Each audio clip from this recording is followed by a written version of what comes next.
we accept that climate change is here and it's going to mean more extreme weather, making your most important energy grid dependent on the weather is madness. Mm-hmm. You want systems that are weather resistant, that are weather resilient. You want them to be able to produce watts and megawatts and gigawatts, regardless of whether the sun is shining, the wind is blowing, or that we're getting monsoons.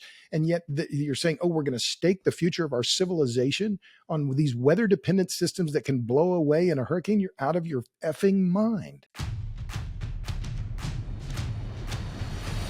Hi, my name is Anne McElhenney. And I'm Phelim McAleer. It took a moment there for you to remember that. And this is the Anne and Phelim scoop. And it's the end of October. Is it? Phelim. Yes. What? Is it? Yeah, it's very shocking. Yes, this is coming to the end of October. And this week we will both be in Manhattan on Thursday, by the way, for a screening of the Mice and Hunter movie. Yes, and it's in the Metropolitan Republican Club.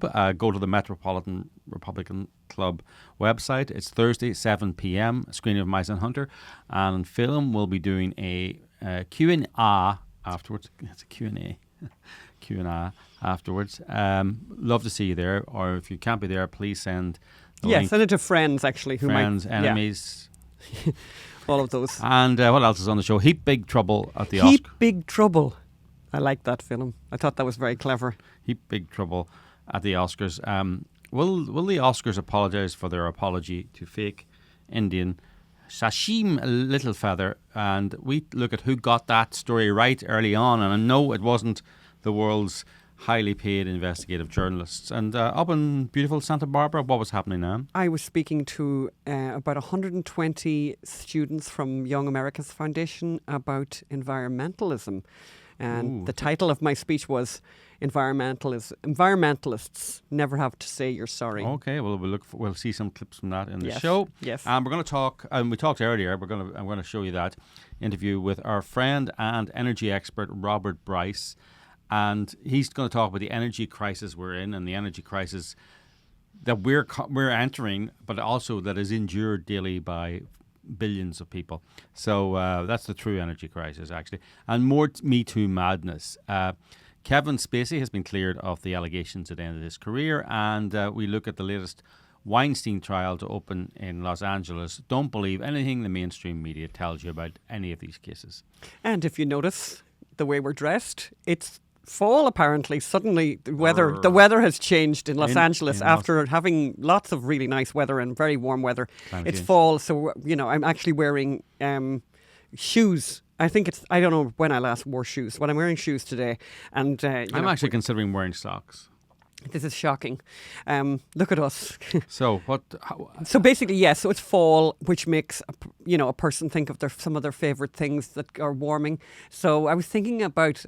I'm very proud of this. I was thinking about beer and cheese. Not proud that I was thinking of beer, but kind of actually, yeah. And I came up with a soup recipe, and I think it's really, really, really special. And I know I haven't done any recipes for a while, so I'll talk to you about that. And I made a huge error recently. I don't view it as an error. You may view it as it's not an error when you ask a question and you get the answers you don't like. So I think the only reason to ask a question is to have your prejudices reinforced. So you asked for advice about Thanksgiving and you were I'm very unhappy with the answers. Suitably admonished. Very for bad. Your I will bring you that story. So yes, shocking news that another Liberal hero is a fake Indian. Hot on the heels of, I suppose, Elizabeth Warren and that guy, Talcum X, Sean White, someone. Being basically, it's a great, it's the story that keeps on giving. So yeah, Sacheen Littlefeather, by the way. Littlefeather. It's fun. It's like an episode of the Bonanza. It's like joke names, That was used to be a whole thing. I think this actually is very much about stereotypes, right? Yeah. So she created this stupid Indian name, Sacheen Littlefeather. By the way, why would you have Littlefeather? Why not Big Feather?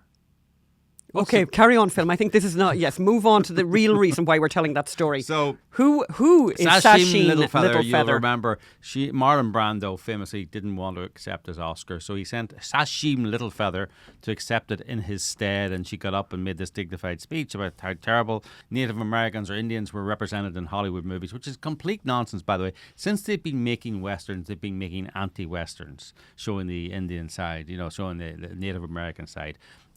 So this idea that there's that they stereotyped Indians from, they've been fighting, this has been a battle going on in Hollywood. Anyway, so turns out she is a complete fake Indian. There's an article in the San Francisco Chronicle by a Native American. Rosalind Cruz and Trudy Orlandi have said that their sisters claim to have Apache and Yaqui ancestry through her father was a lie and a fantasy. Orlandi told Chronicle, "It's a lie. My father was who he was. His family came from Mexico, and my father was born in Oxnard, California." God help him. Oh yeah, one of the famous, yes, that tribe from Oxnard, the Oxnard Mexican tribe. By the way, I always had a bad opinion of Oxnard because I used to drive through it. Was that the place? You used to drive through it coming down. Why do you have a bad opinion of it, Phelim? Because it looked pretty miserable when you drive through it coming down kind of the 5. Or not For the 5. everyone who lives in Oxnard, we're very sorry. No, but then we went up to, that's where we went to the boat. Yes.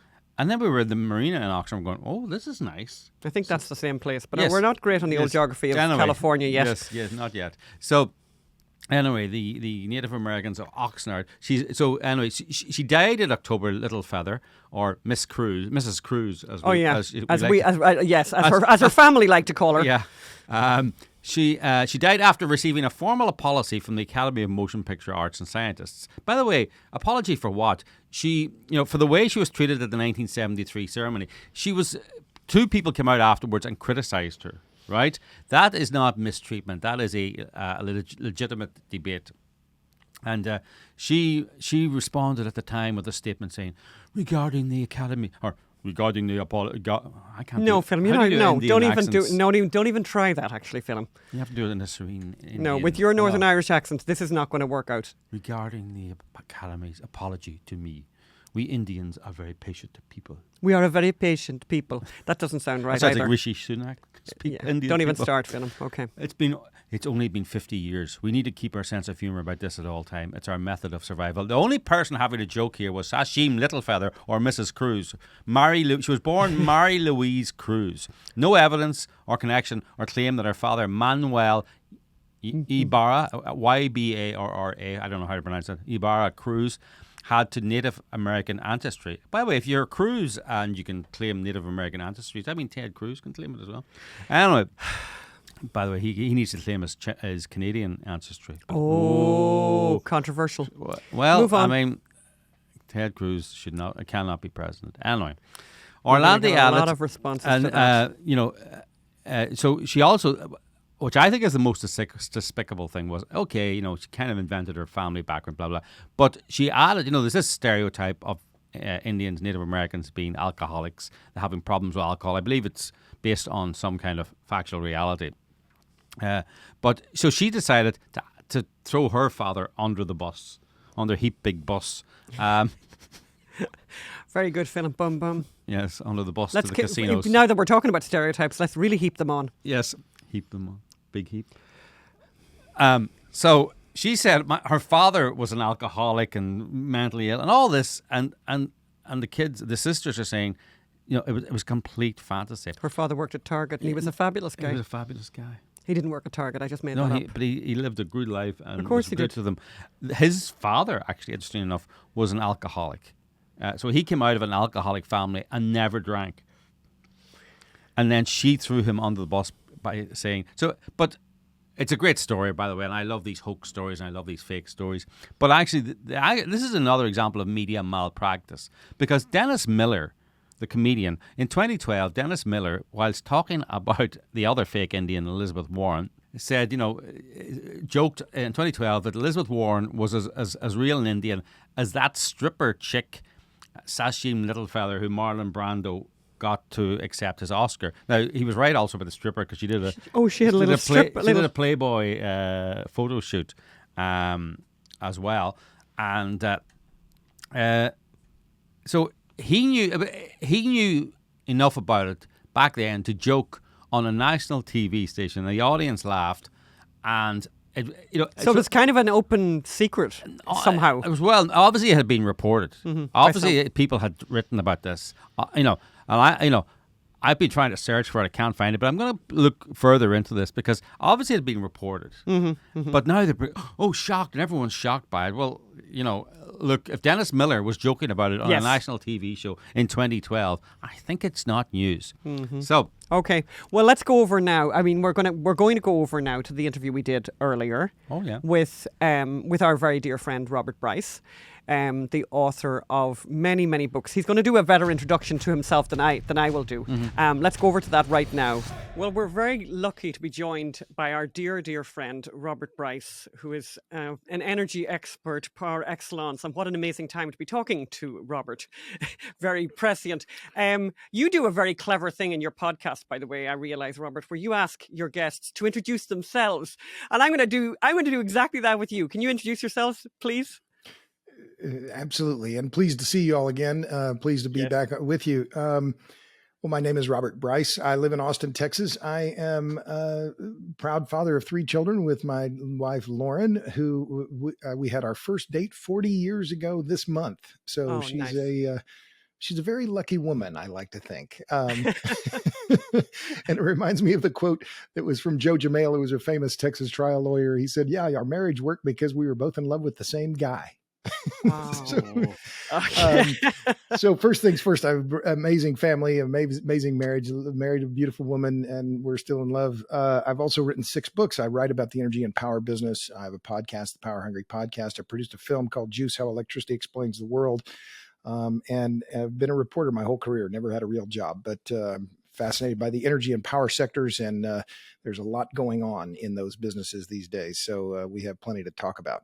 Yes. And I wanted to start by just saying to you that yesterday I spoke at the Reagan Ranch to, about 150 high school students. And I used your story because I thought Robert does a fabulous thing about electricity. He makes it very accessible to understand electricity and energy for ordinary people. And I thought it was brilliant. I basically used your refrigerator story. So the old refrigerator, new refrigerator. And I even got in a joke about Costco because obviously your new refrigerator is fabulous. But that, by way of just saying that I shamelessly use your what is his your refrigerator story? What's your refrigerator story? Tell us your tell us your refrigerator story anyway. Now that I've mentioned it, sure. And by the way, what is that old line? Amateurs borrow, professional steal. So steal away. Thank you. So the refrigerator. When I was working on my latest book, this one, The Question of Power, my 6th book, I realized I needed a metric to make people understand different levels of energy consumption. So I used my refrigerator as that metric. So my old kitchen refrigerator has since died, but it was consuming about 1,000 kilowatt hours per year.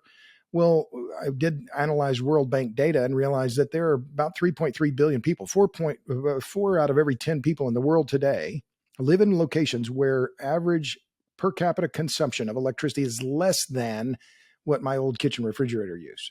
3.3 billion people live in countries today where per capita consumption of electricity is less than what's consumed by an average kitchen refrigerator in the United States. That's the disparity. Mm-hmm. That's the real energy crisis, actually, in some ways. That's right. I think that's the real energy crisis, that we have so many people around the world living in dire energy poverty. And I've talked about this and presented on it many times, that this idea of the energy transition, and I have a piece that we published in Quillette this week, this hype around the energy transition. Oh, we're moving away from hydrocarbons. And no, we're not. When you look at the numbers, there's been no transition away from hydrocarbons. We've added renewables, but they haven't displaced significant quantities of hydrocarbons. But at the same time, you look around the world and there's so many people living in so many countries around the world who are desperate for even any significant increase in their hydrocarbon availability, but they either can't afford it or it's not available or all of those things. So the energy poverty issue, I think, is the real energy crisis. I think that's a good way to think about it, Phelan. And there's another aspect of it that I brought up with these kids yesterday, which I thought was kind of good. I said, progressives who talk an awful lot about women's rights and care about women so much, that someone recently, and I don't know if you were the one who quoted it or wherever I found it, but I think something like 3 billion people in the world every day are walking around in clothes that were washed by hand in a bucket. You probably did I steal this from you as well, Robert? I know it was some.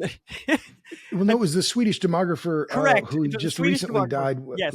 What was his name? His number was 5 billion. There were 5 billion people walking around in clothes that have been washed by hand. Well, what does that mean? That there are 2.5 billion women and girls who are doing that washing. Correct. So, and his point, and exactly his point was, and every day and every hour that they are doing that, they're not in school. Basically, exactly. They're not in the library, and as I added, they're not having a cocktail with their friends or curing cancer, And it's a massive crisis. So that's actually really, before we start on the the contemporary story, that's actually the big picture story that really isn't getting resolved at all.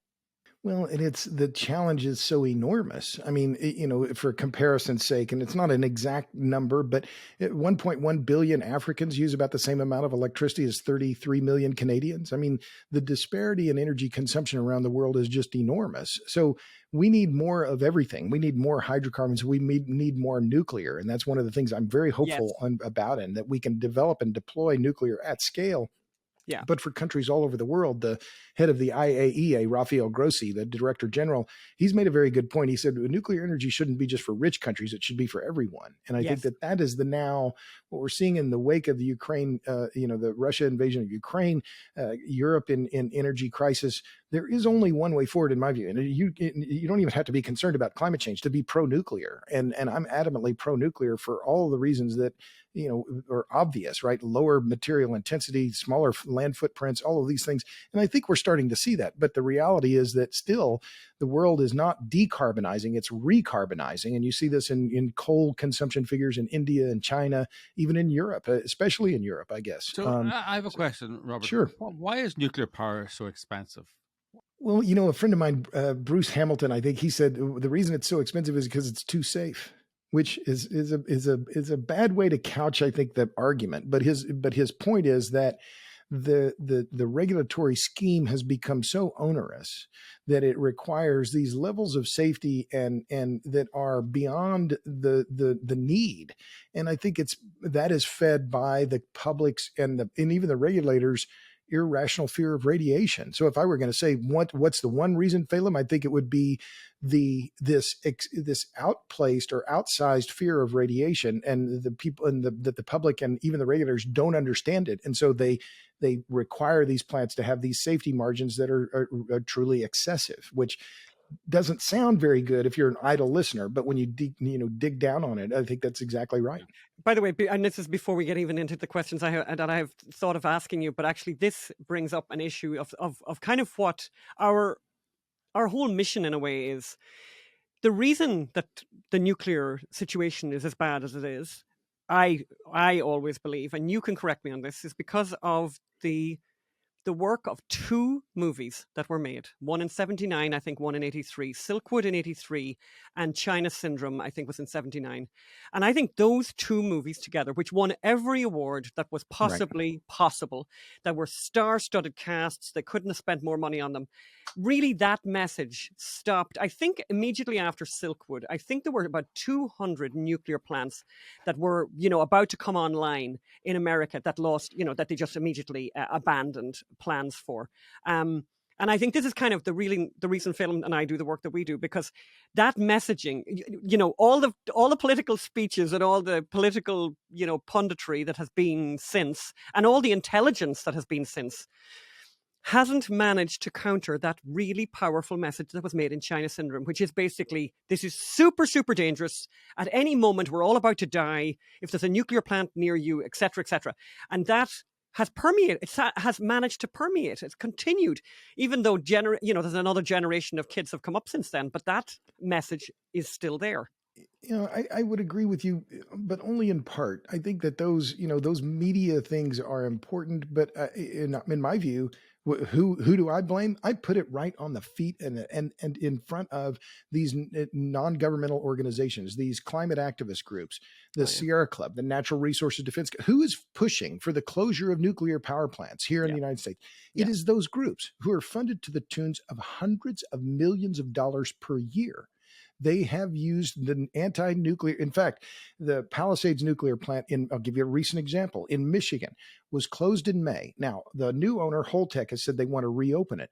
Well, just in the last few days, the Sierra Club, among other groups, and I don't call them green groups, and I certainly don't call them environmental groups because I don't think they're environmentalists at all. They sent a letter saying, no, this plant shouldn't be reopened. No way. No. They're anti-nuclear as part of their whole reason for being. And I put the blame on them. And it's not just them, but I would say the propaganda around radiation, and I think that's the right word, and the continued anti-nuclear campaigning that they have done over decades has been very successful and helped convince the public of the danger of radiation, even though that radiation that the radiation risks are far, far, far lower than what they claim. I see it as much more about this sustained campaigning against nuclear by these groups, and I call them out as often as I can because I think they are fundamentally anti-human, and I just find that disgusting in a whole lot of ways. Okay, I actually want to ask my first question now. So let's start by, could you paint a picture of the crisis that we're in? An energy crisis now, basically globally, there's an energy crisis. Could you paint in broad strokes a picture of that, both here in the States and in Europe? What's going on? What's happening? Well, I know you two are from Ireland. There's just no doubt that Europe is in the throes of what will be a many years long energy crisis. What is bad now will get worse next year and potentially very bad next winter. And make no mistake, there's this push on, and I've had academics on my podcast. Oh, well, why is this happening? Oh, it's Vladimir Putin's fault. Wrong. It's not true. Europe was in an energy crisis before Putin invaded Ukraine. Yes. And there were industries were closing down in Europe long before the Russians invaded Ukraine. Now, of course, that has had a big effect, and the fact that they're shutting off gas through Nord Stream into Europe has been incredibly important. But it's not Putin's fault. Europe drove itself into the ditch. And what did they do? And I've said this many times, including a year ago when I testified before the Senate Energy and Natural Resources Committee. What did Europe do? They overinvested in renewables. They underinvested in hydrocarbons. They prematurely closed their coal and nuclear plants, and they depended too much on imports. And all of those, the fatal quadfecta, all of those drove themselves into the ditch. And yet, despite that, the German Green Party still opposed to extending the life of the nuclear power plants in Germany.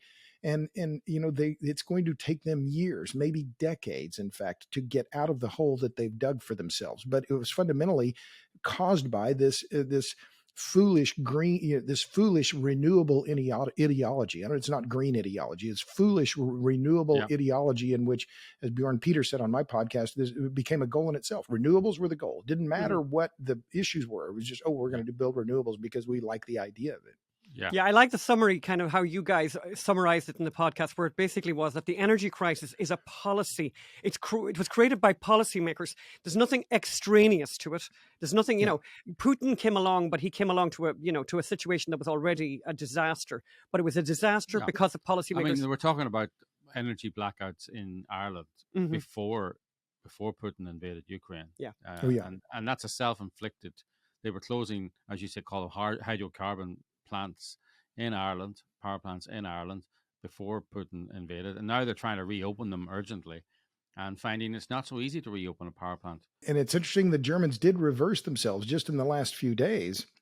But is it too little too late? And I think in some ways it may be. And then further, the reality is, if you're going to have energy security, you have to drill. I mean, it's just full stop. And this anti-hydrocarbon agenda that has been pushed by these NGOs and Friends of the Earth, Sierra Club, Natural Resource Defense Council, all these other, we don't need oil. We're moving beyond oil, beyond coal, la, la, la.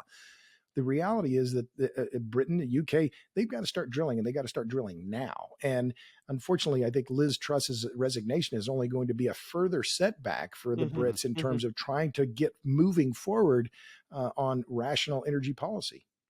I thought one of the things that came up on your podcast, again, I'll stop talking about that now, and everyone should listen to it, by the way. What's it called? So your podcast is called The Power Hungry Podcast. Yeah. The Power Hungry Podcast. I highly recommend it. Robert, you have fabulous guests on, but just again to talk about Bjorn Peters, he said a thing, and I think you also said you hadn't heard it before, and I just thought it was so clever, and I just wish those kind of messages get out to more people. He said, when they decided to make this transition to renewables, the thing that no one did anywhere, was to analyze weather. And what he talked about, by the way, just to make it even more simple, actually, he talked about not renewables, I should say, but weather dependent renewables, right? So that's solar Right. and that's wind. And he said, and the minute he said it, I was thinking, okay, that's not the most sensible thing that anyone could ever think of, right? If we're going to move to transition to weather dependent renewables, wouldn't you think we maybe should analyze the weather in advance and say, like, how often is there a drought? How often is there what they call a wind drought? And I think famously there was a wind drought, like 2 years ago, I think, in Europe, right? A really famous wind drought. And it went on for a really long period. I mean, I just thought that was, do you want to talk to that? Because I just thought that was a brilliant point he made. I'm glad you brought that up, Anne, because I don't, I do a podcast and I very seldom listen to it again. I make notes as I'm listening, and writing them because I want to, pay attention. But I think as I recall, what he said was that they didn't do the proper risk analysis. Mm-hmm. They didn't look at what their generation assets were and say, well, what could go wrong here? Mm-hmm. And I thought that was really an insightful comment, because he comes at it. He's former McKinsey, he's obviously a very smart guy, PhD in brain science or something. Anyway, a very thoughtful guy, but the way he approached it was, and I think this was key as well, that the policymakers weren't looking at the system as a system. And that's where everything fell apart. Right. And that is the thing that I see here in the US. Again, these policymakers in the Biden administration, I'm not a Republican, I'm not a Democrat, I'm disgusted. But this administration, they're pushing this renewable agenda without any understanding of, well, what are the knock-on effects? Mm-hmm. And they provided like $125 billion more in additional subsidies for wind and solar. Well, what is this going to do? What's the effect going to be? And instead it was just this, oh, well, they're popular, so we're going to subsidize them more. Well, no, you're risking the integrity of the most important network in society, and yet they're just rushing along to make this happen with no sensibility about what the risks are. And that to me is so wrong. And I'm glad you pointed that out, because Bjorn Peters was the first that I recall making that very clever, that very insightful point. Obviously, Europe is a disastrous situation. He spoke about Germany, and obviously a lot of people are looking at what's going to happen in Germany. I think Germany, and obviously a lot of people are talking about people's domestic consumption, but also just to even take into account that the industrial situation in Germany, I believe, and you'll correct me, I think it's 25% dependent on Russian gas. Is that right? So what happens? What are they looking at? And what have they done what are they doing to mitigate? I believe he talked about they're going to reverse themselves on nuclear. Is that correct? Are they reversing themselves? That's right. Just this week, in fact, the German Chancellor Olaf Scholz announced that they're going to extend the life of 3 nuclear plants. But they only agreed to extend them until April of next year. Oh my God. Okay. Look, there's no understanding Germany as far as I can see it. I don't understand it. I don't understand the psyche. These are the Germans, by the way. I mean, these are the, honestly, when the Germans are stupid, I don't know. God, I mean, this is crazy. I mean, the Germans do follow fads, as we saw in the 30s. All right. Okay. That's fair. Even to disastrous consequences. Correct. That is correct. They follow orders. But if there's a bad winter in Germany, like what are they looking at happening? If there's a bad winter in Europe, what are people looking at here? Well, let's lay the groundwork here. Remember, roughly 70% of the fertilizer capacity in Europe has now been shut down. Yeah, so this is a huge story. Thinking about this as the longer term impacts of this is going to impact food supplies around the globe. And might not be that there's a food shortage, but there's going to be a food affordability crisis, right? But we already see this with LNG cargoes. We talked about, well, what is Germany, what is Europe doing? They're trying to buy more liquefied natural gas, and waterborne natural gas. Well, what are they doing? They're outbidding countries like Pakistan and Bangladesh. Yes. So those countries are going to have to do without, because they're being outbid by wealthier countries. And so this is one of the other knock-on effects. But I think, Europe has got to figure out a way to produce more hydrocarbons. And there was another clip I saw just, I think today or yesterday, that in Germany, they're raising a wind project to expand a coal project. I mean, it's just like you couldn't write a cartoon like this. Yeah, that's a cartoon. Yeah, give us that again. Give us that one again. Well, I just saw the headline. I don't know the location, but yeah, that there's an expansion of a coal mine underway, an open cast coal mine, and to make room for the mine, they have to take down some wind turbines that they put up some years ago. So, but the fundamental problem in Europe around renewables is land use, and you can't build more renewables. The same thing happening here in the U.S. And I mentioned this in the Quillette piece I published earlier this week. These claims around we're going to move to renewables all depends on the idea of this vacant land out there that we're going to cover with wind turbines and solar panels. The hell you are. I mean, we see the backlash in Europe has far exceeded the backlash so far in the U.S., but the backlash in the U.S. is soaring as well. So, these limits on the system as a system, I think, are the ones that don't get enough attention. Yeah, but I mean, in Ireland, they can't even build enough houses for their people now. And the idea that there's all these workers hanging around, willing to build tens of thousands of wind turbines and maybe millions of solar panels that are going to somehow heat and run the country. I mean, literally, you cannot get a house built in Ireland at the moment because there are no workers. So it's not only is there a shortage of land, although they bribe the farmers there, so that they'll probably come up with the land that way. Throw enough money at something, you'll find, I suppose, a place for it. But actually finding workers is a real problem.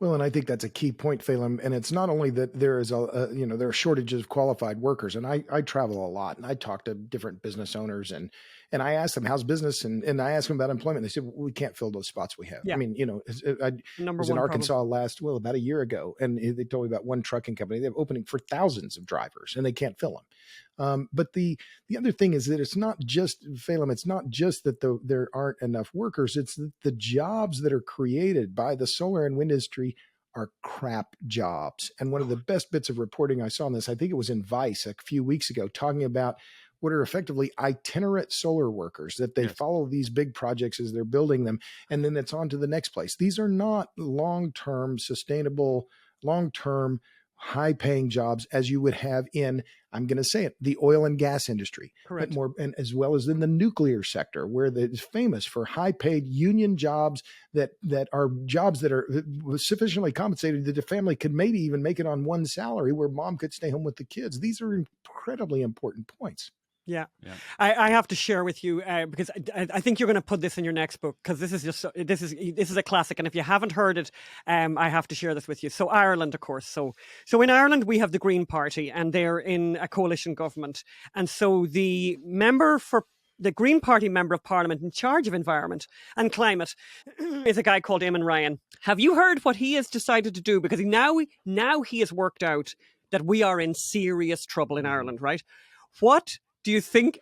If you haven't heard this, you will find this priceless. Have you heard what he's decided to do? No, bring it on. What? Oh, you're going to love this. Okay. Yeah. Government to spend 350 million on jet engines to supply emergency electricity in the event of power outages. Now, isn't he smart? What do you think of that? Isn't that a classic? And then the other headline, which I love as well, is, energy power backup may need to be extended to 2027, Ryan says. Approval for a supplementary estimate of 1.3 billion sought for a new credit scheme and for these jet engines. So they're mobile turbines, the kind of jet, and 24 of them will be bought and installed in clusters in 2 separate locations, yet to be announced. They are effectively jet engines. Environment Minister Eamon Ryan said, you put a transformer in them and a fuel supply is attached to them. It's called a power station. And by the way, I love where he says, and a fuel supply is attached to them. You can tell us, Robert, what is that fuel supply that will be attached to them? Renewables? Would that be a water thing now? Would that be sunshine now? Go on ahead there, Robert. Now, what would you be plugging it into now? It's unicorn farts and rainbows, I think, is the fuel supply, right?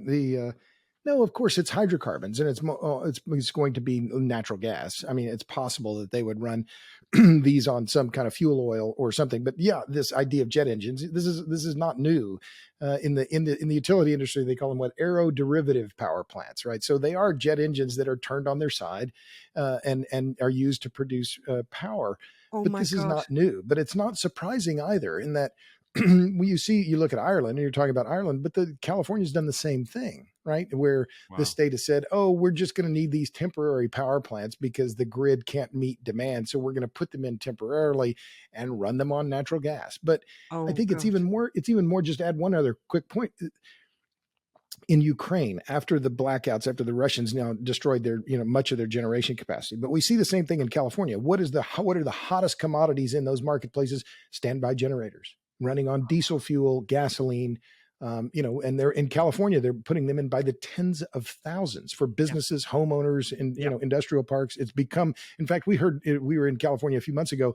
One guy said, yeah, all the new residential developments, they all have standby generators. And it's one of the selling points. And by the way, in tenants. Ireland, by the way, you can't get a generator for love nor money. I've been trying to get a generator in our house in Ireland for years now, and you just can't get them. And by the way, just to focus for a minute on Ireland, just for the madness of Ireland, you probably know this. There's a pretty rich shale deposit in Leitrim, and you probably don't know the whole geography of Ireland, but Leitrim is a very depressed part of Ireland, has been famously, I make the joke about Ireland, about Leitrim, that it's famous for producing depression and alcoholism, and it has this, and it's kind of amazing, like, that this shale deposit was discovered there. I think it was estimated 55 billion euros worth of natural gas, and it's staying in the ground. And exactly to the point you've made, and I was just thinking about this yesterday, the beautiful jobs that would be created by that, and all the lovely young people that would be brought in to work there. And Leitrim is beautiful, by the way, and it's gorgeous. It has a very short coastline, but it's very close to where our house is. And it's like, it's a great place, a gorgeous part of the world. And it would be transformative of that part of Ireland. It would change the economy dramatically, change young people's lives dramatically, give a lot of optimism and hope to people. And no, instead of that, let's go for the jet engines. Yes. Let's use the jet engines instead, the Jetsons. And they'll be using, I think you're sort of suggesting there that those jet engines will be working for years. Well, of course, because you need reliability. And who was this told me some time ago, affordability and reliability go hand in hand. If you don't have reliable electricity, then you're going to spend whatever you have to do to get the electricity you need. And I've seen it myself. I saw it in Beirut. I saw it in India. People will steal it, or they'll pay the generator mafia. People will do what they have to do to get the electricity they need. It's the iron law of electricity. They're not going to sit in the dark. It's not who we are. I see here, in the newspaper in Ireland, Mr. Ryan said they would provide backup power for the winters of 23, 24, 24, 25, and probably into 25, 26. I mean, and keep going, because as you say, the local opposition to wind projects, I know from reading in Ireland, the opposition to high voltage transmission lines and the pylons that go with them. This is the same throughout in Britain as well. I mean, it's true all over the world, and that's one of the reasons why we have to be clear about the way forward. And in my view, that's natural gas and nuclear. If we're serious about, even if you're not serious about climate change, you can be serious about these forms of fuel. Why? Because they can scale and that they're relatively affordable. But instead, we're fed this steady diet, and the Europeans as well. Oh, we're going to double down on renewables. Really? Are you not paying attention? Yeah. I mean, how dumb are you? Yeah. No, I've read that. That's the headlines now in Europe. It's like, oh, God, we got this crisis. Now we need to really double down on renewables. And it's like, how dumb are these people? And I was thinking yesterday when I was talking to Well, actually, what's the answer to that? So we're going to double down on renewables. Tell me the answer to that. Well, the answer is a question. How dumb are you? That's the only answer.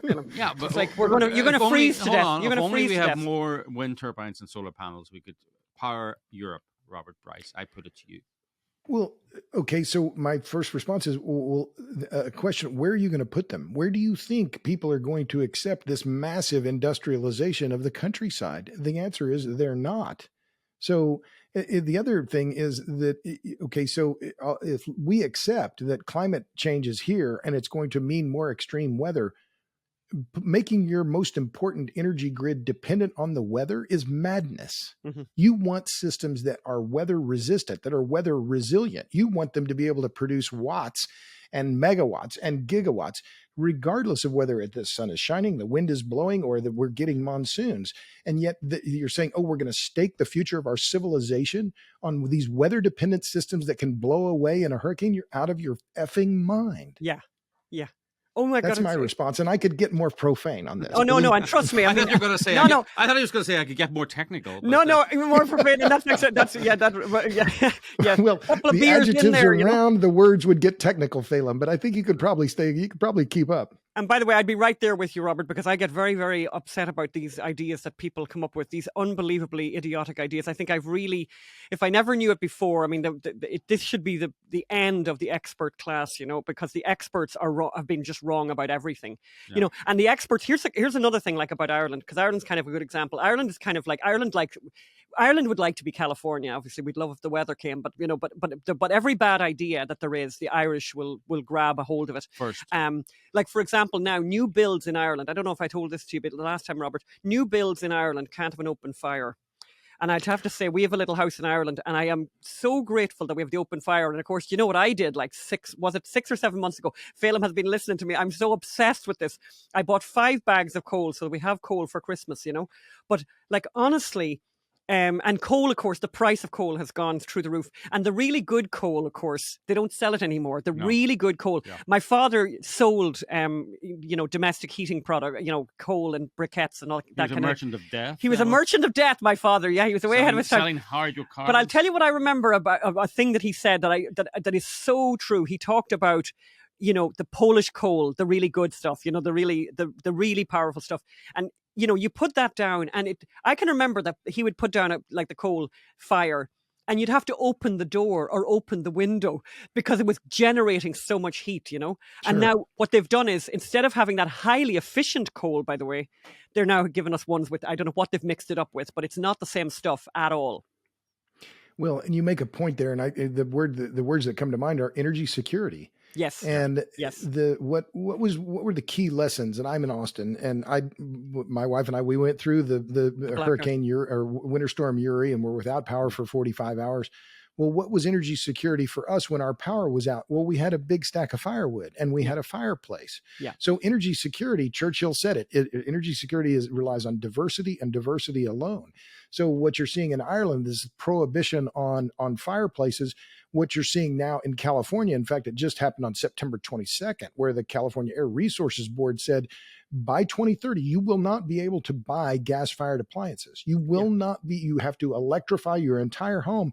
Well, then your energy security declines. 100%. They're doing the same thing in Ireland, Phelan. They're going to stop people. People will not be allowed to use natural gas in their homes as well, right? In Ireland. That's the other thing that they're planning for like 2025. And I'd love to think, I would really love to think that people are learning something here. And do thousands and thousands of people have to die in a bad winter before they learn? I'd even worry that they won't. The fact that they're saying in this crisis now, we need to really ramp up renewables. It's very disturbing, by the way, how stupid they are. Well, and it's about affordability as well. Yes. After this ban on gas came about in California, I talked to my friend Jennifer Hernandez, who's a lawyer and has been filing lawsuits against the state for these kind of regressive energy policies. And we were talking about this natural gas ban, and she said, well, they're banning the last source of affordable in-home energy. Yeah. And that's key. And it's the same with, in Ireland, I know some people burn peat in their fireplaces, right? Yes. Because you have big peat deposits. Well, you'll get put in prison for that now. Yeah, but it's relatively low cost. It's local. And so what does energy security mean? Oh, yeah. Yeah. And energy security to me now, and seeing this from a different, and being blacked out myself, well, what does energy security mean if you're, looking for well, you have a coal plant with a big stack of coal out there. Or you have a nuclear power plant that has fuel rods in it that are going to last for the next 2 years. Having on-site fuel is part of having energy security. Yeah. And the other is having a diverse mix. And I'll add one point. This friend of mine, Tucker Perkins, made this point, which I thought was really good one, and one that was original and I had not heard before. He calls it the energy security requires the 3D grid. Well, what is that? So it's the overhead power lines, right? That's the above ground grid. You have the on ground grid, which includes the gasoline that's in your car or the big fuel tanks or whatever. And then you have the underground grid, which is the pipeline network. So if you have all of those, you have a 3-dimensional grid that assures you of energy security. And to just to reduce it to just one of those grids increases your vulnerability and reduces affordability. Yeah. So, Robert, I'm sure NBC, ABC, CNN, and all of those guys are phoning you constantly, getting you to come on and explain what's going on. That's a big part of the problem here. People don't know anything about electricity. And I know, like, this is, I'm going to actually, I just wish you would be talking more to more people all the time, because people just don't know. And then their ignorance is being fed by the media that are telling them lies about energy, like really big lies that are super dangerous. I was just thinking about all of this yesterday before I spoke to these kids. And I was thinking that the fact that they've stopped, the fact that, with the people who, questioned climate change or whatever were called deniers and all of that kind of thing, they basically shut down all debate about these issues quite a number of years ago. And there is no debate. So people hear just one thing, and the thing that they're hearing is wrong, is like really, really wrong. I don't know. Give us some, is there any good news out there now, Robert? Well, I think that there is. I think that energy realism, and one of the lines that I've embraced lately, and I would credit my friend Pat McCormick for coming up with it, energy realism is energy humanism. We need more humanism. We need more understanding of the importance of the individual. And some of this comes from my own Catholic upbringing, but each human is valuable, and we need to treasure the human nature and human creativity. But the only way to do that is with energy. And energy allows us to become more human and to fulfill our purpose or fulfill our God-given talents. And yet there's this sensibility, I think, in particular, we're just going to use less. Well, you use less. I'm not using after you is the response. And by the way, they're never the leaders. They might be thought leaders, but they're not use less energy leaders. It's using less energy for everyone else. But I think there is, I hope, and I hope a lot, but that the Ukraine war, Russia's invasion of Ukraine, should be an inflection point. And I was just interviewing the CEO of the Nuclear Energy Institute, and she used that point that this is a different paradigm now, particularly for nuclear energy. It's a different paradigm. She didn't like the word renaissance. I thought, okay, well, what's the right word? A paradigm. That I think there has been a shift, particularly around nuclear, and that there is a lot of momentum around nuclear energy. So that I think is very positive. And I could give you 5, 10, 12 examples here if you like. But I think there is also an understanding that the energy realism is just happening whether the policymaker or whether the media likes it or not. And you can only see that by looking at, what's happening with coal burn around the world? Why is in Newcastle benchmark at $400 a ton where it was at 50 at the beginning of 2020? It's because utilities all over the world are saying we're not going to let our people sit in the dark. So this energy realism is happening. It's not as widely reported as I think it should be, but I think it is happening, and I think that's good news. I could talk to you forever, Robert, but I still want to. I want to just talk something you mentioned earlier that I just want to stop and talk about again for a minute. I think this potential famine ahead. Is anyone talking about this? Because 70%, you said it earlier, so 70% of fertilizer plants, did you say 70% of fertilizer plants in Europe have shut down because they can't afford the LNG? This is massive. This is huge, and this isn't 1 year. This is just massive. And we're going to start seeing that. We're going to start seeing people starving because of that. Is the mainstream media writing about this at all? Because I know it's true, and I know I hear it from you, and I've heard it from other experts like yourself. But who's talking about this? Well, there has been some media coverage, and I've had a couple of people on my podcast, including our mutual friend John Harpole, talking about this and about the long-term knock-on effects. I also did an interview with a guy named Chris Lawson at CRU Group. Lawson is not as bearish on future fertilizer and food as Harpole was. And they're, predicting the future is always hard, right? But we already know that in particular in Africa, food prices have gone up in some places. I've just heard as much as 8-fold. So, and the African Development Bank, they reported in August that Africa is already short some 30 million metric tons of grain. So we're already seeing food shortages in part due to disruptions in supply chains, right, from Ukraine and their grain exports. But the fertilizer issue is a longer term problem that it could be a slow motion crisis, right, that happens slowly over time and is not necessarily around food shortage, but a lack of food affordability. So I hesitate to say we're facing famine because I don't know that market well enough, but it is already clear that as the less fertilizer we produce, the less food we will produce. And as less food is produced, who's going to get the food? It's the people that have more money. Okay, we gotta go. We gotta go but we could talk forever. But thank you so much, Robert, for your time today. It's fascinating. I just wish more. I hope, as you say, that this crisis in some ways educates people, forces It's a people. turning point. That they suddenly realise how. What's actually powering the lights that are powering, the lights that we have on right now. What's in the mix here, And what's not powering and what's them. not powering them, when people what will start, never yes, power when them. people start, buying candles again, when that starts happening, we're going to be in Ireland in December and we're like, we're going to get the candles, we're going to have the flashlights, we're going to have everything plugged in, and we don't have a generator, but we have coal. We've got 5 bags of coal. I'm hoping that that'll keep us going. Thank you so much, well, it's Robert. always a pleasure to talk to you all. Always happy to reconnect, and we'll be in touch. All right. Thank you, Robert. Thanks so much, Bye. Robert. Okay. Bye-bye. Thanks, y'all. And I just want to say we highly recommend Robert Bryce's podcast, the Power Hungry podcast. It's really, really good. He has fantastic guests on, as we mentioned. Yeah. So talking about environmentalism, Yes, and Robert Bryce. In fact, all things, as we mentioned in that interview, I had just shamelessly stolen. Well, actually, not so shamelessly, actually, because during my speech, actually, I did cite Robert Bryce. I did mention Robert Bryce. You're no Sacheen Littlefeather. I'm no expropriating other people's that's right. glory. I mean, by the way, this stealing of Indian identity, it's really stolen valor. It's stolen misery. Yes, correct. Correct. It's piggybacking on other people's. It's like being a fake Holocaust survivor. It's that kind of level. Of badness. Yeah. Anyway, it's despicable. It's absolutely despicable. So anyway, I went through your speech to pick out what I felt were my favorite parts of it. Mostly because they're all my stories that you just repackaged. Not true.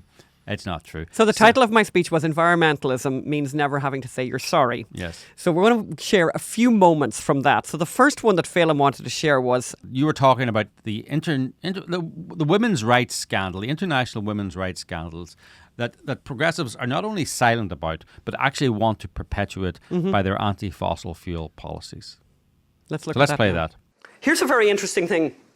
I've got this friend, Robert Bryce, who's very, very, very brilliant and has written an amazing amount of things about electricity, about energy. And this is very interesting. He decided to work out how much electricity his refrigerator used. And he had an old refrigerator. He got rid of the old refrigerator and then bought a new one in Costco, by the way. Costco. You're possibly too young to be religious about Costco, but trust me, it will happen to you. You think you're young and trendy now? Next thing you know, you'll be buying clothes in Costco and thinking that they're cool. That's who you're going to become. Just so you know, don't despise your mother. Don't. So basically, you see how much electricity the US uses? And this is Robert's old refrigerator, right? The old refrigerator, now he's got the new one from Costco, right? But still, look at what people in Nigeria are using for electricity, right? Less than his new refrigerator. And this is very serious. And for all the progressives out there that you are unfortunately sitting with in your school, for all the progressives, and they care so much, they care about everything, and they really care about women and women's rights, shut up. Because this is a woman who should be curing cancer. But instead of that, she's washing clothes. And here's a statistic that I want you to hang on to. 5 billion people on the planet are walking around today wearing clothes that have been washed by hand. I'm going to hazard a guess that not one of them is in this room. Nervous for a little bit there, right? That means that roughly 2.5 billion women and girls, as part of their daily or weekly routine, are washing those clothes by hand in buckets or wash tubs, and every hour that women and girls spend at the wash tub is one missed in the classroom, bookstore, or library, or listening, to music, right? Or having a cocktail with your friends, or just having a life, right? This is why I care about that. I think that's important. But you find it very, very, very quiet from the progressives on this. They're very, very quiet on this issue. They're very, very quiet on all that missed opportunity of women who are washing clothes. Here's a quiz. Quick quiz. Where is that? Oh, God. Yeah, okay, nobody can win that one then. I have other prizes. I have other questions. Possibly not prizes, but I have questions. That's North Korea. You see where the lights are on? Right? Where's that place where the lights are on? Correct. Yeah. Because that fat boy has got his lights on, and his iPad going, and his AirPad and AirPods, and all of that stuff, and the big flat screen TV, while the rest of the country are sitting in the dark in misery. In a prison, by the way. It's a horrible situation. And this is what happens when you don't have energy. That's called an ambulance. And it's not funny if something awful happens to you, and that's the ambulance that you're relying on to bring you to the nearest hospital, which is not near at all. This is what energy looks like, and the absence of energy looks like.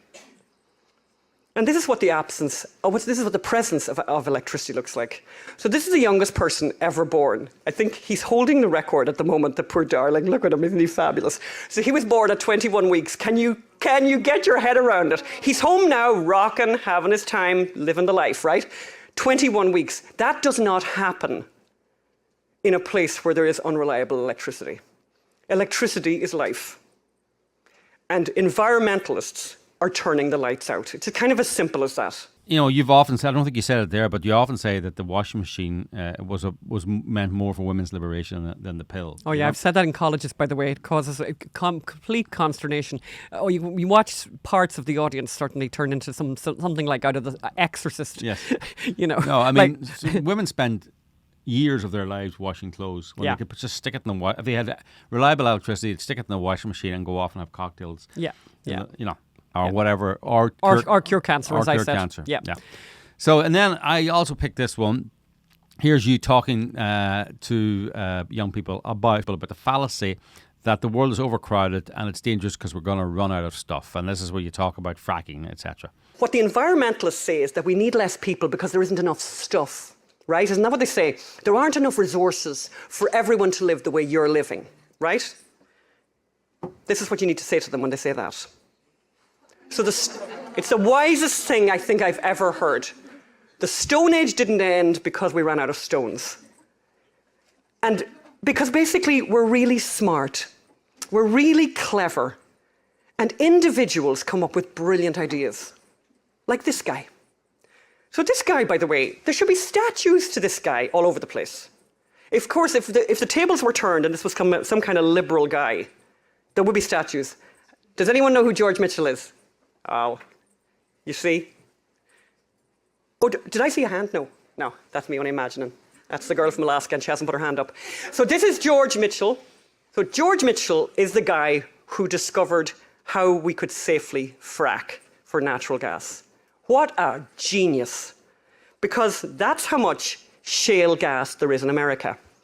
How much is that? It's a lot. But just to get technical, it's 98 years of natural gas. And I think in common parlance, we would say a century. So there's a century of natural gas. And this guy, George Mitchell, worked out how to get it safely through fracking. Right? Fracking. By the way, do you know how oil is taken out of the ground? It is such a mind bender when you work it out. Some of you know, right? Because some of you are do you know? It's crazy. You know what they do with fracking? How long do they do the frack job for? Does anyone know how long the frack job lasts for? So if they decide to frack a place there, right? And they do this thing, you know, where they push down the sand and all that, whatever, right? And the water and all that. How long does the frack job last? Okay, I'll tell you, because this is just so brilliant. The world is so interesting. Basically, it lasts like a day or 2 days. And then guess what happens? I just love this. The natural gas comes up for how long? For how long do you think the natural gas comes up for? Give me a number.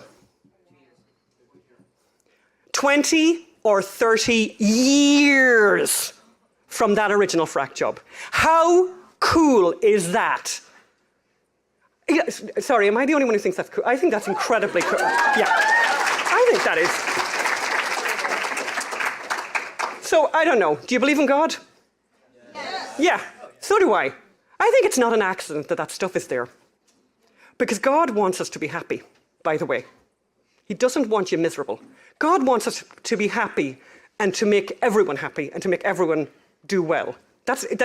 God doesn't want us to be unhappy. And electricity makes us really happy. Try life without it, right? So here in America, the blessed country of America, there is a ton of this stuff. A century. And then what happens? An environmentalist comes along. This dude, who's called Josh Fox, who made a documentary called Gasland, which was nominated for an Oscar, and I think it won an Emmy. And it's full of lies. Yeah, you're right. There should be a statue to George Mitchell. Yeah. You know? Yeah, and it's incredible to me, actually, his name isn't more widely known because the shale deposits, the very first fracking, the very first time anyone ever fracked was in 1947. I think it was in Kansas, the very first fracked well. So the idea of fracking and releasing these shale gases, had been around. The issue had been to do this, to have this innovation that George Mitchell came up with, which was this horizontal fracking that they do now, which has a really small, by the way, it's very important to remember this, is one of the things I didn't mention in this, but it's a huge point in energy production, is the footprint, because they're always talking about footprints, Solar panels have an unbelievable footprint, huge, massive swathes of land would need to be devoted to these solar panels. It'll be a nightmare kind of landscape. The same with windmills. However, in the case of fracking, the footprint is tiny. Yeah. For the couple of days at the beginning of the frack job, there is quite a bit of activity and semi-industrial for a couple of days. But then they're gone. And as I said, and I mentioned in that speech, which I think is all unbelievable, after the first couple of days, the frack job itself takes like a day, or maybe 2 days. Once they have released the gas and it starts to come up, it comes up for decades. I mean, it's just an extraordinary, amazing thing. And the last piece you want to share from my fabulous speech film, tell me more about it. Well, you talked to young people about the fallacy that there's such a thing as climate consensus, or even that anyone who says there's a scientific consensus on anything should be laughed out of the room because, as you say, that's not how science works. Let's hear that. But of course, there's a climate catastrophe right on our doorsteps. We're all about to die. And of course, the other thing that you're going to hear from that awful person in your life is that there's a consensus. Have you heard that? 99% of all scientists agree. Everyone agrees. We all agree. Science has nothing to do with the word consensus. Consensus and science do not go together in a sentence. We don't vote and find a democratic answer to the boiling point of water. It's not democracy. There's a right answer. One person can be right and everybody else can be delusional. I love this quote from Michael Crichton. It's a great quote. The claim of consensus has been the first refuge of scoundrels. It's a way to avoid debate by claiming that the matter is already settled. That's what they're trying to do. They're trying to shut you up. When they talk about consensus, they're trying to just shut you up. And here's a lovely killer one, if you're looking for a killer little argument. And I would do this to the teacher too, because we just love the teachers. I used to be a high school teacher, but I'm okay now. So, here's the killer. This isn't the first time that the experts and the brilliant people and the brilliant minds have had a consensus about something. And there's a quite recent example in America that's really, really good and effective that you need to use and use and use. Eugenics. You know about eugenics? Sterilization of people that were seemed to be inferior was the law in America. Have you heard of the great Oliver Wendell Holmes? The great jurist, the famous jurist, the Supreme Court Justice, Wendell Holmes. So those states, by the way, they're states that had sterilization, forced sterilization. And of course, what I really love there is, and by the way, that's just one map. You can look up and get more details.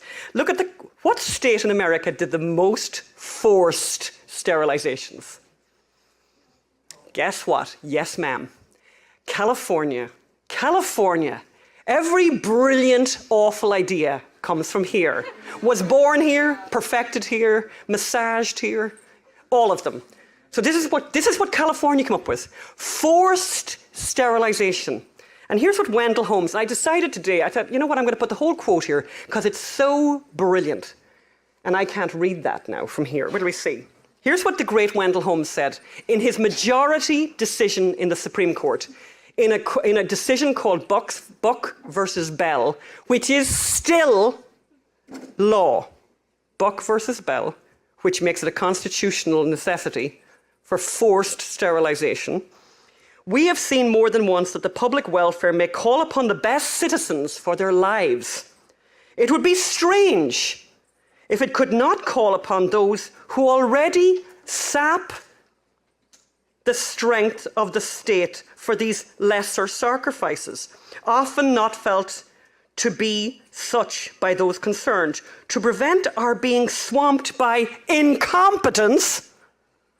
It is better for all the world if instead of waiting to execute degenerate offspring for crime or to let them starve for their imbecility, do you love that? For their imbecility, society can prevent those who are manifestly unfit from continuing their kind. And the last line is brilliant. 3 generations of imbeciles are enough.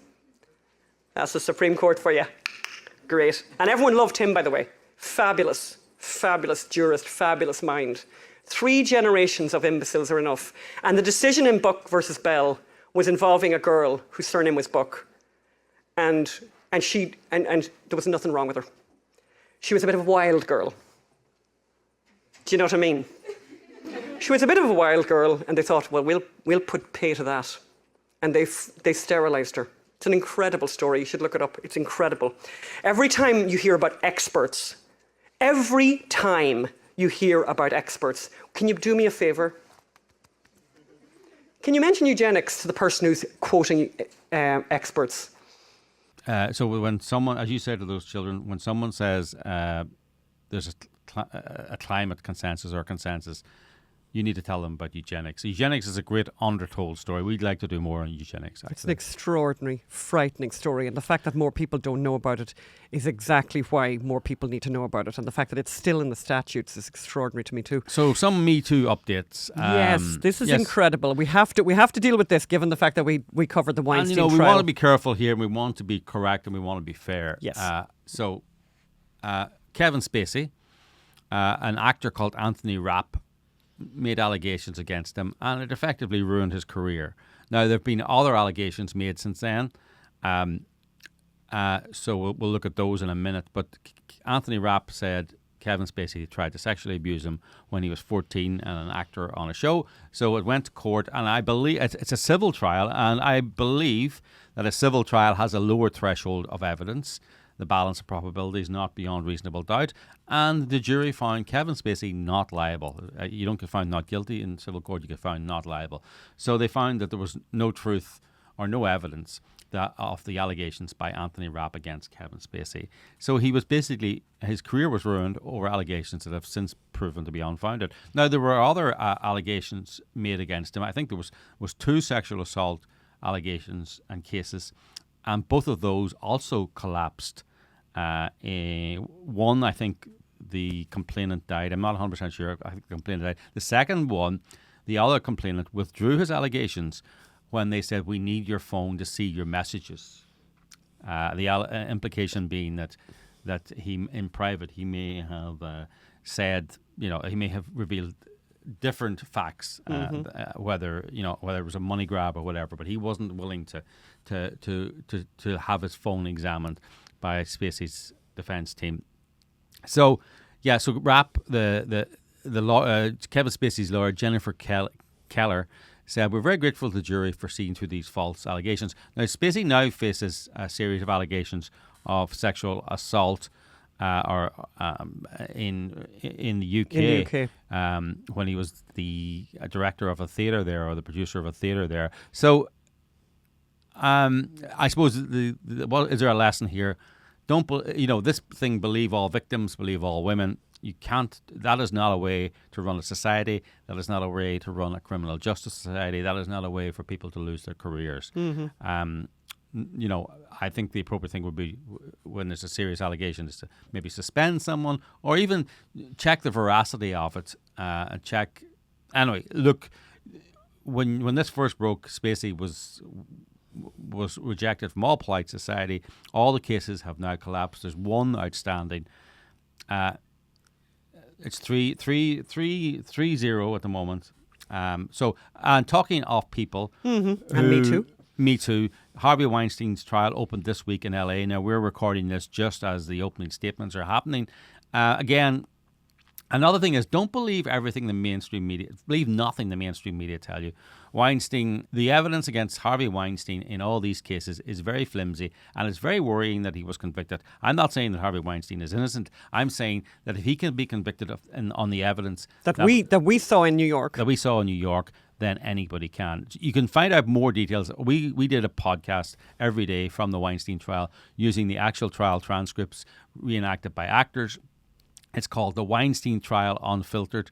Highly recommend. Highly recommend it. You'll hear the truth about these allegations, how they didn't tell Weinstein that they believed they were being sexually assaulted for years afterwards, and there are hundreds of emails where they did not say, where they said the very opposite, in fact, and Yes. said that he was like a father to them, and Yes. that, can we meet in London, and I'd love you to meet my mother, which seems very odd behaviour for somebody who was raped. So yeah, we would have definitely as journalists, you have to be skeptical, and you cannot, as a member of the public, try and not believe everything the media reports, because we saw that with the Weinstein trial in New York. The evidence that would show that Weinstein may not be guilty, or there's not enough evidence to convict him, was not reported by the mainstream media. That's why we were really glad that we were there, actually, because we were being very fair and reporting extraordinary evidence that we were hearing. Yeah. So, as we mentioned earlier, it's the fall and the weather has changed, and I suppose anyone who's in the northern hemisphere and further north, by the way, than we are here in California, are experiencing the cold. Brr. But actually, I'm wearing shoes today, which I think is quite extraordinary. And it got me thinking about beer and cheese. Do you know the way you start thinking about beer and cheese? All right, that's just me. But anyway, obviously, God, I love cheese. But anyway, I love beer too. So then I was thinking, what could you do with the two of them? And honestly, I want you to look at. So Phelim, unfortunately, was very busy. So this footage is bad, right? So I'm going to admit that right now, and I don't know. The editor is going to do his very best here. But look at this little collection of cheese that I had at the bottom of the fridge. Now look at that little sad collection. But you know what? Nothing wrong with it.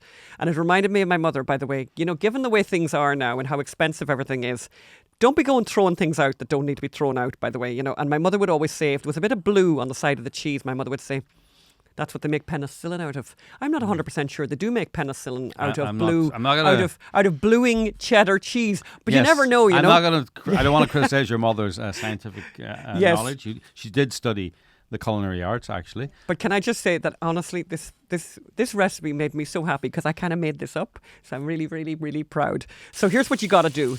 I'm using the Dutch oven there. You don't have to have a Dutch oven. You can just use a nice big pot. You're going to have some diced up bacon, and you're going to fry that up first until it kind of gets crisp. And you're going to obviously render the fat. Then scoop out all the bacon. Again, apologies for the quality of the images here, because of the fact that my videographer, Phelim, was too busy to help me, unfortunately. I think we'll call that ill. He was ill. I didn't want to get into that. Poor Phelim was ill. So I was all on my own, trying to make the very nice soup for my ill husband. So basically, right, you've taken off the bacon now, and you've got the bacon fat left. Put in a tablespoon now of butter in there, and then drop in, you'll see what I've got, chopped up, I didn't even chop them up that well, onions and jalapeno. And by the way, can I just make a point about how shocking the prices are right now? Those shallots, which I got in Trader Joe's, I think they were like 40 cents each or 50 cents each. It's shocking, the price of stuff anyway. So chop those up. Those are going to fry off, and a little bit of garlic. And, I have a trick about garlic, by the way, which I want to share right now, if anyone hasn't got it.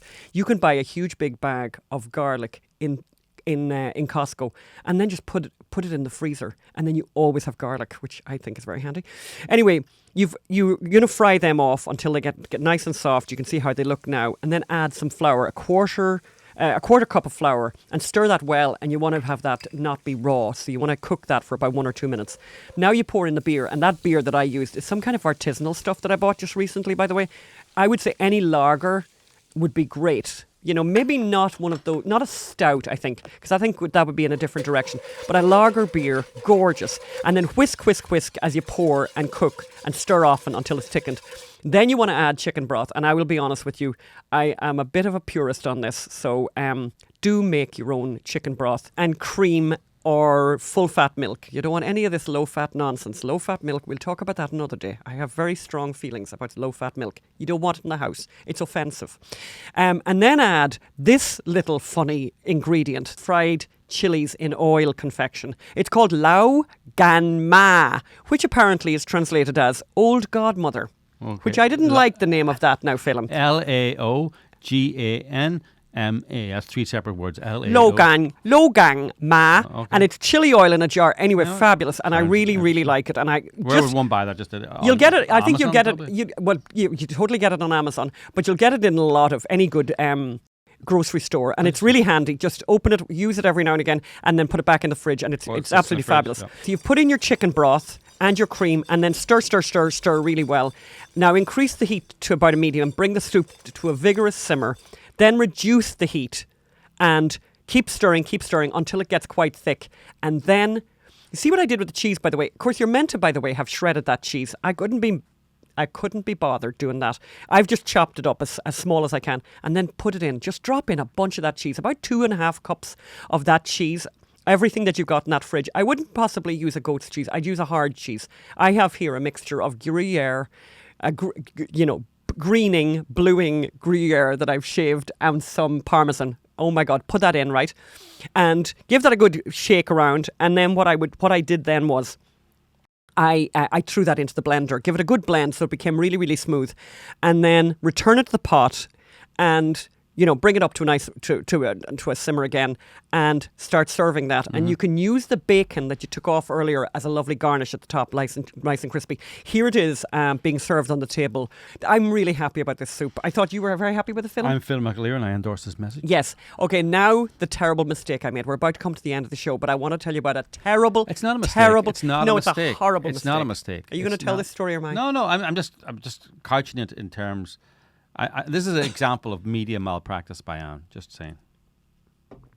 Excuse me? You're couching this as a mistake. This is like Republicans pounce on Democrat So what happened as was... opposed to exposing Democrat badness. What happened was we're getting organised for Thanksgiving and we have some friends coming. And I think it's worth saying this, Phelim, that some of the people who are Doesn't coming... excuse your media malpractice. Some of the people who are coming are vegetarian or pescatarians. Okay, sorry, pescatarians, right? They eat fish and they eat vegetables. And I then thought, I was happy to know that, actually. I got very excited. Yes, you did. Because I said, we can have fish. We can have fish for Thanksgiving. My husband then looked like I'd killed all his relatives. Like, honestly, really extreme reaction, by the way. You had a very extreme reaction to this. So I thought, I will go onto the Twitterverse. Such a happy and kind environment. I didn't come to America to eat fish at Thanksgiving. I didn't come on a coffin ship, flee the famine, to come here and eat. So, and by the way, can I just say, and I would really like you to respond to this, because I believe that actually the Pilgrims did eat fish, by the way, along with other things that you want to bring your facts into my mythology? So basically, I went on a Twitterverse and I said to people, please help me. My husband is insisting on turkey when I really want to cook fish for Thanksgiving. And the response was overwhelming. Very aggressive. People apologised, however. People who like me apologised and said that they hated having to agree with Phelim, but they had to agree with Phelim, and that I have to do a turkey, no matter what. So we're going to have to do a turkey for Thanksgiving. So I just think... And the friend, do you think I would ask her to kill her... Well, I was thinking... Kill scaredy cat and cook him or something. By the way, if turkey is so nice, why don't people eat it all the time? All year. If it's so fabulous.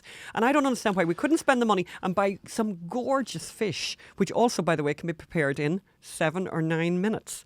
So yeah, no, we're going to have a Thanksgiving turkey. But the one thing that I will agree to is as long as the turkey is deep fat fried. And I don't know if I mentioned that to you last year, but I bought a deep fat fryer for the turkey, and I have to say it's the only way to do it. But if you do decide to do a deep fat fried turkey, please remember you have to have it outdoors. Okay, that's the end of the show. That's the end of the show. If you are in New York, come and see us on Thursday. Yeah, and don't forget to buy the My Son Hunter movie. You can go. And you can get a DVD of it now. Yes, the DVDs are available. MySonHunter.com. Let's go to MySonHunter.com.